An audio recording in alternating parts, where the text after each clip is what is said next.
다윗 시대에 빼놓을 수 없는 인물이 있는데 다윗의 측근으로서 나단 선지자, 또 요압 장군, 그리고 오늘 본문에 나오는 아히도벨이다, 이렇게 저는 생각을 합니다.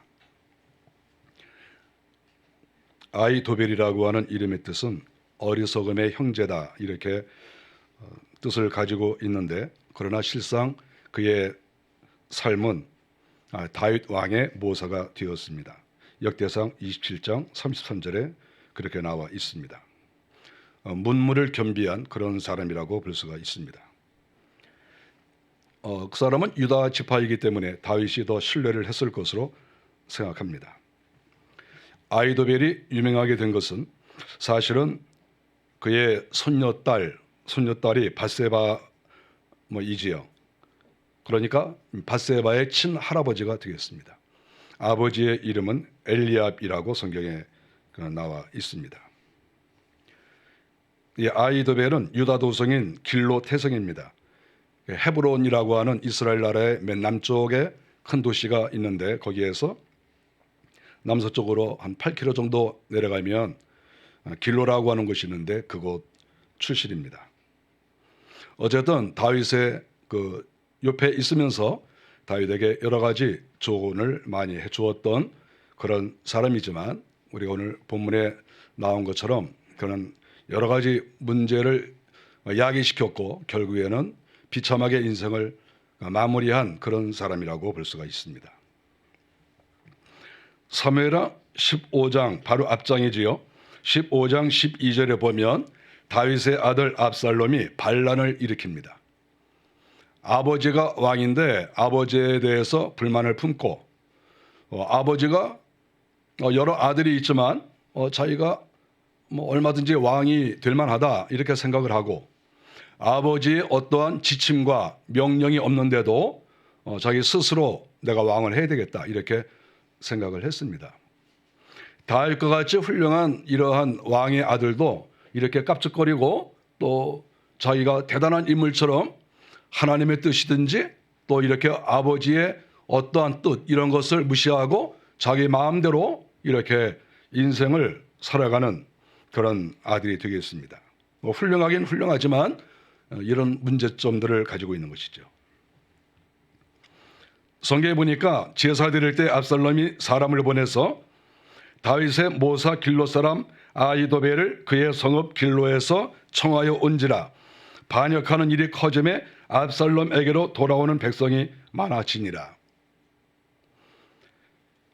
이 압살롬이 그 반란을 일으키게 될 때 그가 맨 처음에 부른 인물이 바로 아히도벨입니다. 15장 12절에 나오는 것이죠. 그가 아히도벨에게 사람을 보내서 오십시오, 제가 반란을 일으켰습니다, 와서 저를 좀 도와주십시오, 이렇게 이야기를 했습니다. 자기가 왕이 될 것을 공포를 했지요. 이 제사를 통해서 하나님을 만나야 되는데 이 제사는 드렸지만 하나님 이야기는 한마디도 나오지 않고 오직 자기의 이야기만 하고 있는 이러한 압살롬의 모습을 보게 됩니다. 왜 이 압살롬이 아히도벨에게 사람을 먼저 보냈을까? 가장 먼저 아히도벨을 초청을 했을까? 이런 생각을 우리가 할 수가 있습니다. 우리가 여기서 좀 궁금한 것은 왜 이 아히도벨이 다윗의 모사인데 다윗 옆에 있지 아니하고 예루살렘에 있지 아니하고 이렇게 길로 자기 고향에 내려와 있었느냐? 성경은 설명하고 있지는 않아요. 그러나 우리가 상황을 보면 뻔하지 않습니까? 무슨 불만이 있어서 자기 고향에 내려온 것이죠. 그러면 그 불만이 어떤 것이겠습니까? 우리가 생각해 볼 그럴 내용이라고 생각합니다. 왜 다윗이 가장 사랑했던 사람 중에 하나인 아히도벨이 이렇게 다윗의 곁을 떠나느냐? 그리고 압살롬이 반란을 일으킬 때 그쪽 편에 가장 먼저 들어서게 되겠느냐 하는 그것을 이제 성경은 우리에게 가르쳐 주고 있습니다. 물론 이 길로와 헤브론은 거리가 가깝기 때문에 아히도벨을 먼저 부를 수도 있죠. 그러나 압살롬도 다 생각이 있죠. 이 세상에 생각 없는 사람 없어요. 다 자기 나름대로 계획이 있지요. 그 계획이 뭐냐 하면 우리 아버지와 아히도벨이 사이가 좋지 않다. 그러니까 내가 아히도벨을 불러서 내가 왕이 될 것을 이렇게 선포하고 나를 도와달라고 하면 분명히 나를 도와줄 것이다. 이렇게 생각을 한 것이죠.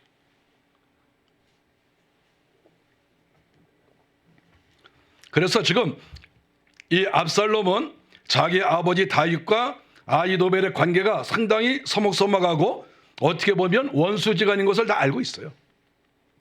그것을 이용한다 이렇게 볼 수가 있습니다. 그러면 아히도벨이 왜 이렇게 다윗과 서로 사이가 나빠져서 고향에 내려와 있을까요? 우리가 성경을 가만히 보면 그것이 보입니다. 그 이유가 무엇이겠습니까? 일단 이 아히도벨의 손녀딸이 밧세바라고 하지 않았습니까? 그런데 밧세바가 지금 다윗의 사랑을 받고 있으면서 지금 이미 솔로몬을 낳았어요. 그럼 솔로몬을 낳은 상태예요. 그리고 다윗이 솔로몬을 사랑합니다. 그런데 왜 자기 손녀딸이 다윗의 사랑을 받고 또 그 아들이 장차 이 나라를 이어갈 만한 그런 사람인 것을 알면서도 왜 아히도벨이 다윗하고 이렇게 틈이 벌어졌을까요? 이제 그것은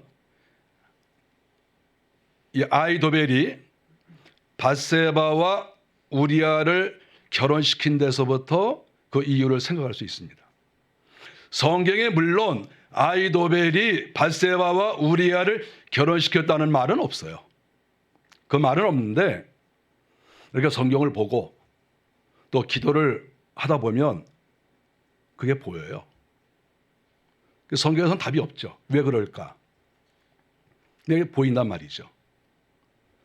그러니까 이 아히도벨이 제가 말씀을 드린 것처럼 문무를 겸비한 사람입니다. 제가 이렇게 기도를 많이 하면서 제가 설교 준비를 하고 있거든요. 근데 기도를 이렇게 하면서 보니까 이 아히도벨은 상당히 이러한 그 군사력도 뛰어난 그런 사람이죠. 아주 무력이 강한 장군과 같은. 그러니까 이 아히도벨의 아들 엘리압이 다윗이 사랑하는 30명 그 군대 장군 중에 하나가 아닙니까? 우리가 그때 30명 중에 하나라고 하는 것은 사단장급을 말하는 겁니다. 그 아래 용사들이 10,000명이 넘어요. 성경에 다 나옵니다. 이게 10,000명이 넘어요. 그런데 그 아버지란 말이죠. 그랬을 때 이 전쟁이 많이 있었던 그 시대에 아히도벨은 단순하게 모사다. 그래서 어떤 그 장군 같은 느낌은 들지 않고 대신 같은 그런 사람으로서 다윗 옆을 도와준 게 아닌가 이렇게 생각할지 모르지만 문무를 겸비한, 칼도 잘 쓰고 용맹한 그런 사람이라고 볼 수 있죠. 우리가 유다 지파인 밧세바가 우리아는 헷족속이잖아요. 헷족속 출신인 우리아가 어떻게 유다 지파인 그리고 명문 집안인 아히도벨과 엘리압과 그 아름다운 밧세바 그 집에서 인정을 받고 밧세바와 결혼까지 할 수 있었느냐. 이거 궁금하지 않나요? 그랬을 때 유다 지파인 아히도벨이 우리아를 비록 이방 족속이지만 상당히 잘 봤다는 거죠. 우리아는 장군이잖아요. 전쟁터에 나가서 열심히 싸우는 걸 좋아하고 그런 사람이죠. 그래서 제가 이렇게 성경을 읽거나 주석에는 나와 있지 않지만 기도하면서 깨닫는 게 뭐냐 하면 이 아히도벨이 우리아를 잘 봤다. 우리 손녀딸 밧세바가 있는데 아주 사익감으로 저가 받아. 왜냐하면 아주 용맹스럽고 전투에 능하고 사나이 같고 정말 멋있다 이렇게 생각하고 결혼을 시킨 것이죠. 그래서 밧세바와 결혼을 했습니다. 우리가 잘 아는 대로 그 이후에 아직 아이가 없었을 때 다윗이 지붕이를 거닐다가 밧세바를 불러서 아기를 갖게 되는 그러한 내용을 우리가 다 알고 있습니다. 그리고 다윗이 이것이 들통이 날까 봐 결국 우리아를 요압에게 이야기를 해서 전쟁터에 보내서 일찍 죽게 합니다. 그 이후에 아히도벨과 사이가 갈라진 것으로 저는 생각합니다. 갈라질 이유가 없어요. 바로 전까지 다윗의 모사라고 성경에 나와 있어요. 근데 왜 갑자기 이렇게 갈라져서 고향 땅에 내려왔겠습니까? 자기가 사랑하는 우리아를 죽여서 그런 것이죠. 그래서 밧세바 일로라고 하는 말은 밧세바를 취해서가 아니라 밧세바로 인해서 자기가 좋아하는 해족석 우리아가 죽었기 때문이라고 봐야 되는 것이죠. 성경을. 아니 자기 손녀딸이 다윗의 사랑을 받고 거기에서 아들을 낳아서 이 가문을 이어갈 만한 그러한 아이가 되었는데 거기에 싫어할 이유가 뭐가 있겠습니까? 그 싫어할 사람이 있어요? 이거는 분명히 우리아를 죽인 일로 사이가 갈라졌다고 생각을 합니다. 그런데 우리가 여기에서 한 가지 알아야 될 것은 다윗이 이러한 죄를 졌을 때 드디어 나단 선지자가 등장을 합니다. 사무엘하 12장 13절에 보면은 나단 선지자가 다윗에게 죄를 지적해주고 다윗이 그 죄를 회개합니다. 그랬을 때 나단 선지자가 말한 내용이 뭐냐 하면 여호와께서도 당신의 죄를 사하셨나니 이렇게 성경에 기록이 되어 있어요. 그러니까 다윗이 밧세바를 취한 일도 죄가 되지만 우리아를 전쟁터에 내보내서 죽게 한 것도 죄라는 거예요. 여러분 이 두 가지 죄 중에서 어떤 것이 더 큽니까? 우리가 경중을 가리기가 어려워요. 남의 아내를 취한 것이나 멀쩡한 사람을 전쟁터에 보내서 죽인 것이나 우리가 이거 둘 중에 하나 어떤 게 가볍다고 말할 수 없어요. 그러나 중요한 것은 나단 선지자가 그때 다윗에게 말하기를 여호와께서 당신의 죄를 사하셨나이다 이렇게 인정해 줬습니다. 하나님이 용서해 줬으면 용서해 준 거예요. 아니 하나님이 용서해 줬는데 어떤 사람이 죄가 있다 없다 말할 수 있습니까? 우리가 잘 알아야 돼요. 우리 기독교를 잘 알아야 돼요. 하나님이 용서하셨으면 사람은 거기다가 죄가 있다 없다 말할 수 없어요. 하나님이 용서하셨으니까. 밧세바 일에 대해서 하나님이 용서하셨습니다. 다윗이 회개함으로 인해서. 이미 끝난 얘기예요. 제가 관심 있게 보는 그 내용이 뭐냐 하면 바로 이 부분입니다. 하나님이 분명히 용서했어요. 그런데 이 아히도벨이 용서하지 못했어요. 이게 문제입니다. 여기에서 문제가 생긴 거예요. 하나님은 용서하고 또 나단 선지자도 용서했는데 아히도벨이 용서를 못한 거죠. 용서 못한 가장 중요한 이유. 왜 내가 좋아하는 내 사랑하는 우리아를 죽였냐. 이것이 다윗과 갈라지게 된 가장 중요한 원인이다. 이렇게 저는 생각을 합니다. 압살롬과 함께 예루살렘에 입성을 합니다. 아히도벨이 다윗이 있을 때에는 들어오지 않더니 다윗이 쫓겨서 도망을 가니까 압살롬과 함께 예루살렘에 들어옵니다.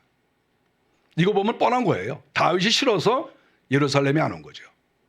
다윗이 떠나가니까 압살롬하고 같이 들어옵니다.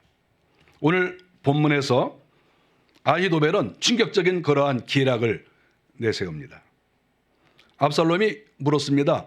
아히도벨이요, 당신은 아버지 때에도 그렇게 모사로서 일을 잘하시고 충고도 잘해주시고 작전도 잘 짜시고 그랬는데 저한테도 좀 해주십시오. 이렇게 물었습니다.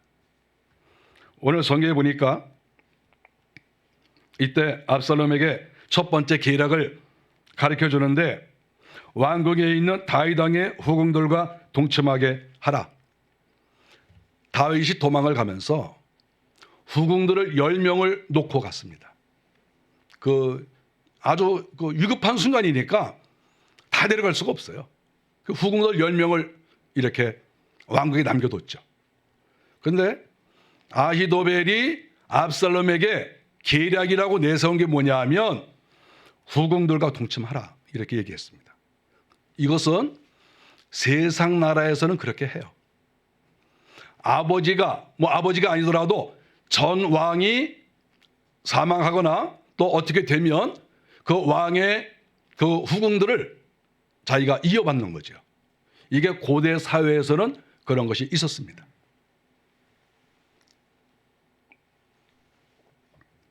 그런데 아버지의 여인을 물려받는다고 하는 것은 좀 옛날의 생각이나 지금 생각도 좀 그렇지 않습니까? 그리고 성경에 기록되어진 것이 뭐냐면 레위기 20장 11절에 보니까 누구든지 그의 아버지와 아내와 동침하는 자는 그의 아버지의 하체를 범하였은즉 둘 다 반드시 죽여라, 이렇게 얘기를 했습니다. 아버지의 여인들, 아버지의 아내를 취해? 그거는 죽여야 돼. 그 둘 다 죽여. 하나님이 그렇게 법을 만들어 놨어요. 이 법을 모를 리가 없어요. 아히도벨도 모를 리가 없고 다윗이나 압살롬도 모를 리가 없어요. 그런데 하나님의 법, 하나님의 어떤 뜻, 이런 것을 지금 이 머릿속에 이게 놓고 있질 않은 거예요. 그래서 저는 이 성경을 계속 보면서 아히도벨의 문제가 무엇이냐 그랬을 때 가장 중요한 것이 머릿속에 하나님이 없는 거예요. 아주 상식도 있고 상황 판단도 잘하고 계략도 잘 꾸미고 아주 굉장히 탁월하거든요. 근데 문제는 아히멜렉에 대해서 앞이나 뒤에, 아히도벨에 대해서 앞이나 뒤에나 하나님이란 말이 나온 적이 없어요. 그래서 제가 성경을 쭉 찾아봤어요. 그러니까 하나님이 함께 하신 것이 뭐 나오나, 하나님의 말씀이 뭐 이런 말이 나오나, 그냥 한만 봐도 아히도벨한테는 그런 말이 붙어 있지를 않아요. 너무 신기하죠. 사람은 굉장히 똑똑하다는 거예요. 상황 판단 빠르고 영리하고, 그 사람이 무슨 말을 하면 야 기가 막히다, 다 이렇게 얘기를 하는 것이죠. 그런데 그런 사람이 딱 압살롬에게 권고하는 것이 아버지의 후궁들을 당신이 다 취하십시오, 이렇게 이야기를 했습니다. 오늘 성경에 보니까 그런 말이 떨어지자 무섭게 이 압살롬이 명령을 내립니다. 이 왕궁 옥상에다가 천막을 쳐라. 천막을 쳤어요. 천막을 다 친 다음에 그 후궁들 10명을 다 데려오게 했어요. 그리고 거기서 동침을 했다. 16장 22절에 이렇게 나와 있습니다. 충격적인 그런 일이죠. 아버지의 후궁들을, 아버지의 여자들 아닙니까? 근데 그 아버지의 여인들을, 그것도 좀 은밀한 데서 또 이렇게 있는 것도 아니고 그 옥상에다가 천막 치고 임시로 뭐가 이렇게 급해가지고 도벨이 그렇게 얘기했다고 해가지고 금방 그렇게 실천을 하고 있는, 이렇게 해야 당신이 왕을 이어가는 겁니다, 이렇게 이야기하니까 그거를 그대로 받아들였다 하는 것이죠. 이렇게 한 것이 잘 이해가 안 갑니다. 아니 어떻게 이런 것을 이렇게 기락이라고 그렇게 내놨는데 어떻게 이렇게 실천할 수 있을까? 그 성경을 가만히 보니까 23절에 아히도벨의 계략은 사람이 하나님께 물어서 받은 말씀과 같은 것으로 생각을 했다. 충격적인 그런 내용이 나옵니다. 아히도벨은 하나님하고 친하지 않은 사람이에요. 하나님의 말씀을 들은 적도 없는 사람이에요. 하나님하고 거리가 이렇게 멀 수가 없어요, 원래부터. 그런데 사람들이 생각하는 것은 아히도벨의 계략은 사람이 하나님께 물어서 받는 말씀과 같은 수준으로 받아들이는 거예요. 이게 충격적이지 않습니까? 저는 성경 보면서 굉장히 고민을 많이 했어요. 어떻게 이럴 수가 있을까? 아니 어떻게 하나님을 모르는 사람이, 하나님의 은혜도 받지 않은 사람이, 하는 일마다 이상한 일을 저지르는 사람이 어떻게 사람들 생각에는 저 사람은 하나님께서 말씀을 주셨을 거야, 그래서 저 사람이 말하는 것은 하나님께 받아서 하는 말일 거야, 이렇게 생각했다는 자체가 전 놀라웠어요. 어떻게 이렇게 신뢰를 쌓을 수가 있을까? 이게 신뢰를 쌓은 것인지 눈에 뭐가 씌워진 것인지 어쨌든 이렇게 됐다는 거죠. 저는 이 본문 말씀을 사실 잘 이해 못했습니다. 이해하기가 어려워요. 왜냐하면 당시에는 나단 선지자가 있지 않았습니까? 그러면 나단 선지자와 같이 정말 하나님의 음성을 듣고 말씀을 전하는 이런 탁월한 분이 있는데 어떻게 완전히 맹물 같고 완전히 영적인 것을 모르는 이 사람의 말을 듣고 압살롬이 움직일 수 있을까? 이것이 너무 충격적인 그런 내용이라고 하는 것이죠. 이 말씀을 가만히 보면은 무슨 선지자인 줄 알겠어요. 아히도벨이. 이분 선지자 아니에요. 그냥 장군이에요. 싸움을 잘하고 작전에 능한 그런 장군이에요. 얍삭 빠르고 눈치 빠르고 상황 판단 잘하는, 이 세상적으로 볼 때는 상당히 똑똑하고 뭐 그런 사람이겠죠. 그렇지만 하나님하고는 관계가 없는 그런 사람인데, 그런 사람을 이렇게 높이 대하고 있다. 전 이것이 너무 이 성경을 읽으면서 이해가 안 됐습니다.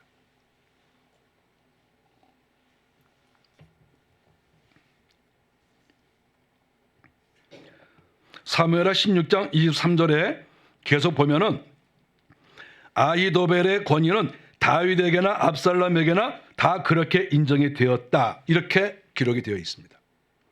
아버지도 그랬다는 거예요. 다윗과 같이 하나님과 관계가 좋은 그런 사람조차도 워낙 아히도벨이 뛰어나니까 그 말을 들었다는 거죠. 압살롬도 그럴 수밖에 없고, 워낙 탁월하니까. 어쩌면 그렇게 머리가 좋고 얼마나 상황 판단이 빠르고 얼마나 기가 막힌지 말을 안 들을 수가 없다, 그거예요. 말을 안 들을 수가 없다.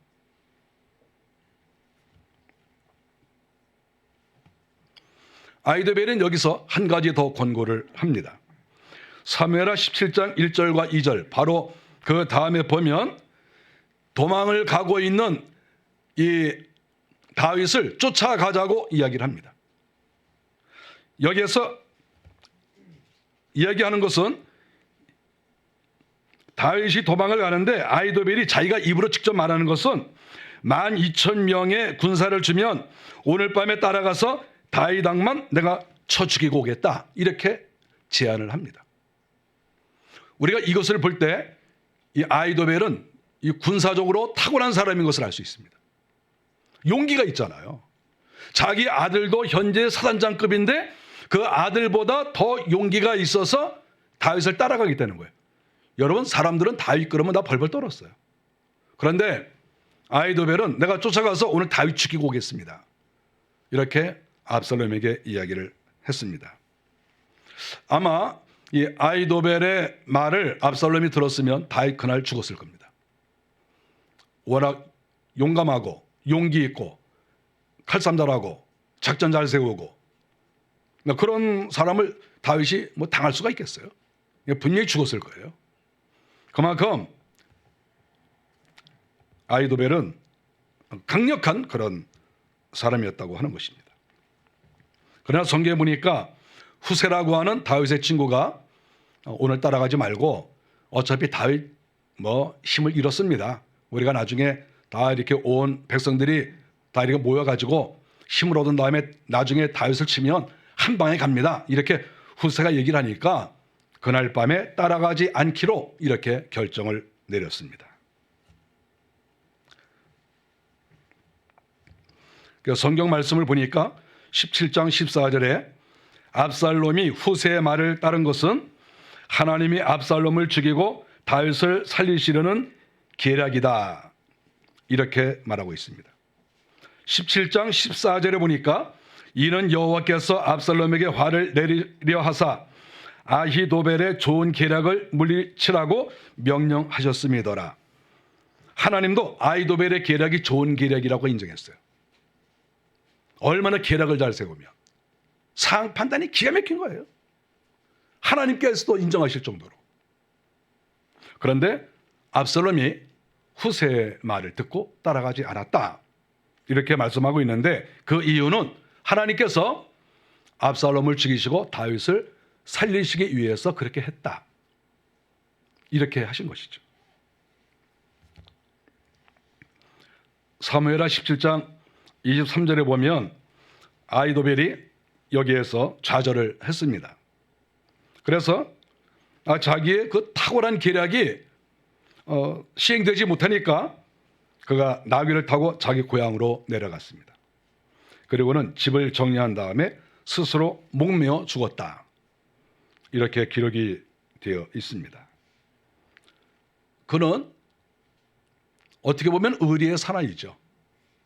우리아를 사랑하는 마음, 왕하고 붙을 만큼 자기의 손녀딸이 왕의 아기를 가졌어도 거기에 얽매이지 않고 친인척 뭐 이런 관계에 다 끊어버리고 어떻게 보면 의리를 내세우는 그런 사람이라고 볼 수가 있죠.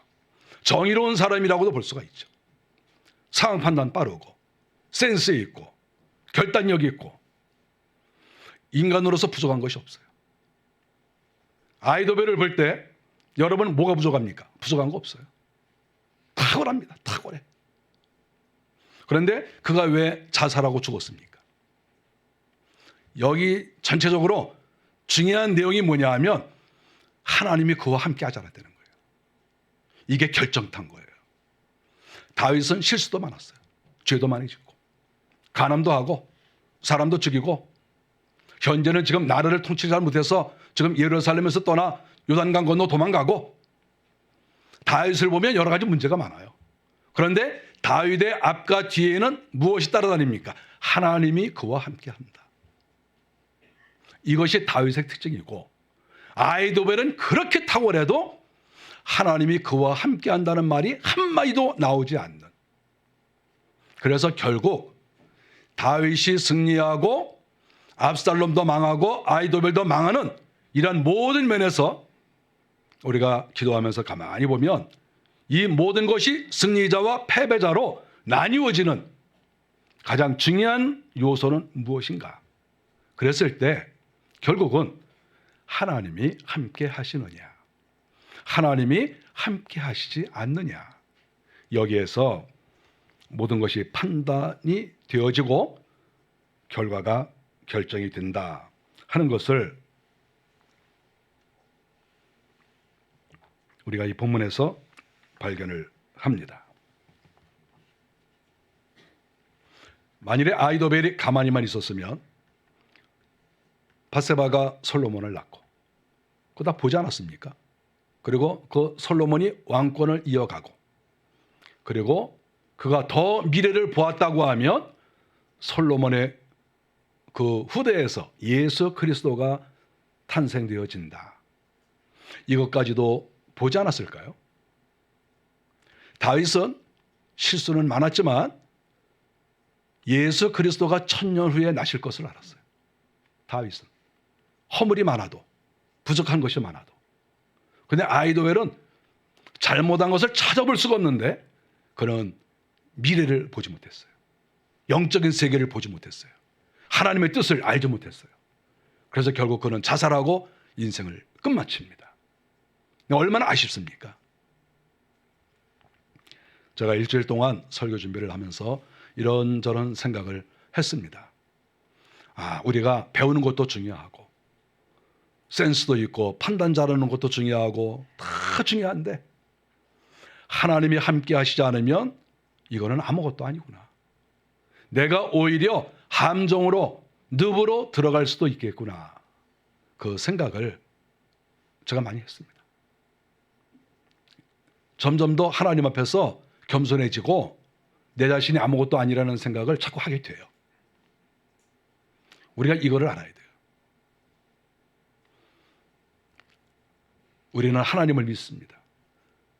내가 힘도 있고 지식도 있고 혹시 물질도 뭐 있고 다 여러 가지 내가 갖춰졌을지 모르지만 하나님이 함께 하시지 않으면 아무것도 아닌 거예요. 썩은 막대기, 썩은 막대기. 하나님을 의지하지 않는 사람을 우리는 의지하면 안 돼요.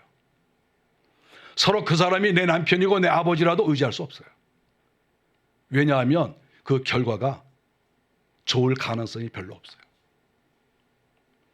허물이 많고 또 나이가 어리고 또 부족하다 할지라도 늘 하나님을 가까이 하는 사람, 그런 사람을 가까이 할 때 그 사람에게 결국은 은혜가 있는 거예요. 승리가 있고.